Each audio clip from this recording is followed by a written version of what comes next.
Dobrý den, tady Jirka z Podlahy Home. Moc vám děkuji, že jste si stáhli náš e-book. Už teď vám letí do e-mailu. Věřím, že se vám díky němu podaří vyhnout všem nejčastějším chybám, které lidé při výběru podlah dělají. Slíbil jsem vám ale něco navíc.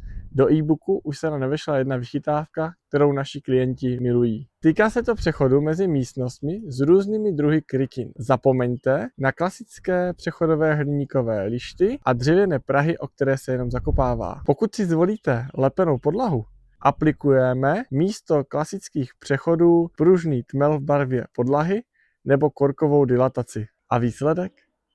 Podlaha je jako jedna nekonečná plocha. Nikde nic nevyčnívá a uklidí díky tomu hračkou.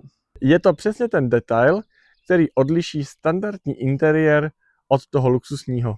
Až si e-book prolistujete a napadne vás jakákoliv otázka, ať už k materiálům, barvě nebo právě k těmto detailům, neváhejte mi napsat nebo zavolat. Tady pod videem najdete tlačítko pro nezávaznou konzultaci. Rádi se s vámi podíváme na váš konkrétní projekt.